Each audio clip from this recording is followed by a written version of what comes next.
The education is about to take a new shift in reality. And I say reality because it's not going to be like anything that we've ever known before. It'll be very similar to the 1930s. I would say the late 1880s to the 1930s. Let's digress and take a look at what has been happening with the education recently. So in the early 1900s, the educational system underwent a dramatic transformation from informal, decentralized learning to a structured, standardized, and industrial system. Here's a breakdown of the key shifts of what happened. But I also want you to take a look at this woman. You might want to do some research on her and how she was a whistleblower literally in the 70s and showed how this system was created to indoctrinate consumers, to indoctrinate future soldiers that would be great consumers in the war of materialism. It's Skinner who said, I can make a pigeon a high achiever by reinforcing it on a proper schedule. This system went into the District of Columbia schools in the 80s. There's a wonderful article in my book. It's on my son's website, AmericanDeception.com. This is Charlotte Iserbyt, I-S-E-R-B-Y-T. Washington Post, where the assistant superintendent said, if you can get a pigeon to fly up there and drop a bomb, why can't we do the same thing with the Mastery Learning Direct Instruction program? That's what's going in. Our people know. So anyway, this is very important. I'm going to now read from the basic book here. Thank heavens for Carnegie. Sometimes they make it easy for me. Conclusions and Recommendations. Report of the Commissions on the Social Studies. American Historical Association. This is a book. Looks like it was written, I will put the link here, for social studies education. The Carnegie Corporation is deeply involved in what we're looking at today and has been since at least 1934. They, at that time, decided they had all of these educators who'd been back and forth to the Soviet Union. Report of the Commission on the Social Studies, the American Historical Association. And the staff were Mr. Craig, George Counts, who many of you may have heard of, Mr. Kemmel, and Kelly. There were four, I believe, who refused to sign off. The rest of the Commission on Direction is it's an incredible book. A professor of British socialism referred to it as Paul for Socialist America. 17. It says, under the molding influence of socialized processes of living, drives of technology and science, pressures of changing thought and policy, and disrupting impacts of economic disaster, now they're using the same thing, right? There is a notable waning of the once widespread popular faith in economic individualism, demanding the introduction into economy of ever wider measures of planning and control.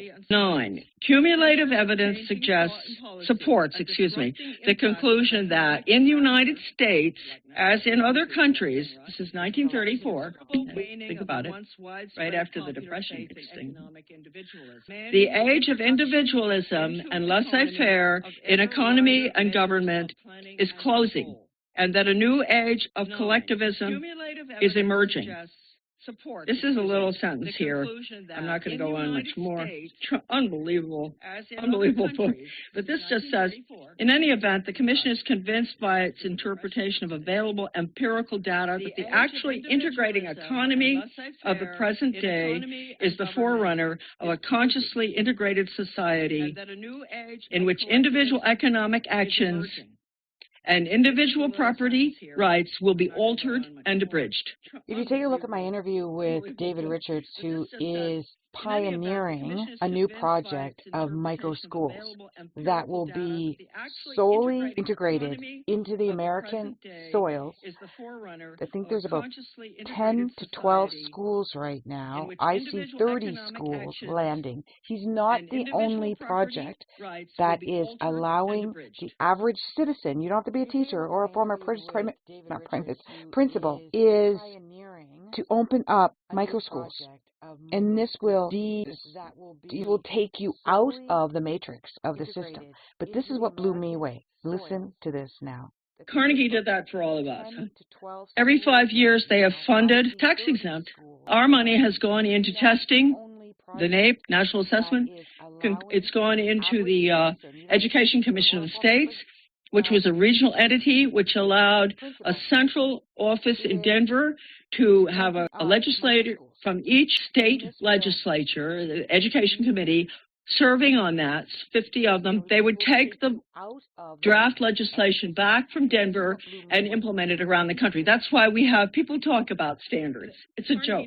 That's a diversion. That's part of my seven-pronged fork. The standards, the main Common Core, and all that is just a diversion from what I'm telling you today, which is the Carnegie Plan. Are people really want this? No. So when people are all up in arms about what this man is doing, whether you agree or disagree, whether you think he's evil or the devil or not, does the educational system need a major overhaul? What do you think? Listen to this one. This is Arnie Duncan, the Secretary of Education for 7 years during the Obama administration. And this is Oklahoma State Schools Superintendent Ryan Walters, who supports President-elect Donald Trump's plan to abolish the Department of Education. We're going to close the Department of Education and move education back to the states. And we're going to do it fast. What do you think of that? A lot of people who are anti-Trumpers are not in favor of this. But why do we need a brand new education system? Well, let's take a look at its history briefly, shall we? Looking at the, again, 1900s, factories boomed. This was the industrial-shaped schools. Societies needed discipline, punctual, obedient workers. So schools adopted a factory model, bells, rows, grade levels, standardized testing, and age-based grouping. The goal shifted from learning for life to training for labor. The shift from classical to practical curriculum. So classical education, which was rhetoric, Latin, logic, was replaced with math, reading, writing, civics, practical for industrial jobs, and citizenship. Now there's vocational training and manual label schools, which were also introduced in the working class for students. Then there was compulsory schooling laws. Mandatory attendance laws spread rapidly from the 1870s onward, specifically in the U.S., Canada, and parts of Europe. By early 1900s, most children were required by law to attend school up to a certain age by law, and this was farmed and also framed as progressive to help control child labor and shape social behaviors. That's not a bad thing. Standardized in central control. Government and educational boards began standardizing curriculum, testing, and teacher training, a one-size-fits-all model.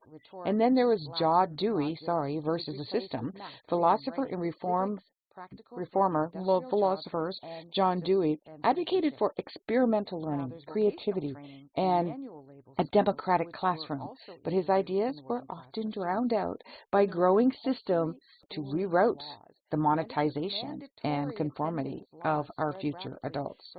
So is there a hidden agenda? Influencers like Horace Mann and Edward Thorndike saw education as a tool to socialize children, specifically immigrants, and the poor into the mainstream, often white Protestant values. The system helped instill national identity and obedience and conformity, but not critical thinking and not autonomous thinking. It was not flexible, sometimes not moral, and often geared only towards the powers that be and what their agenda was. So now we're going to change systems, and how is that going to look? There are many evolutionary and revolutionary organizations, such as Game Changer Education, and you can find that information at changemakereducation.com, and that's with David K. Richards.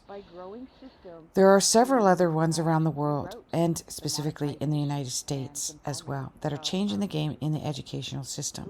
There are also individuals that are doing intense research on so-called traditionally challenged children, such as autism, in which you can look at the telepathy tapes and the Spellers documentary to see how highly educated and ridiculously not only intuitive and psychic, but brilliant minds. And if some of you remember Rain Man, that was an example. This movie must be 20, 30 years old of how intelligent. And we're letting these children slip through the cracks. And they are our future educators, inventors, anywhere from astrophysics to the medical industry and even engineering. They are our future because they have no agenda but to serve and to love. And wouldn't we want everyone who is changing our world and our education system to only come from that premise? If you take a look at the education right now, the system is falling apart. Our so-called children that are ADD and ADHD and the 38 acronyms for neurodivergence are not the abnormal. They are the normal. They are the intelligent, awaiting lucrative careers and prosperous pursuits that will radically change our world into a new world and a new vision. And it'll be explosive. It's already happening. We call this a traditional model, but it's only been around for 120 to 150 years. It is time to break away from bureaucracy and more towards creativity and empowerment, and to believe and to know in our human potential. Are you ready? Because I am.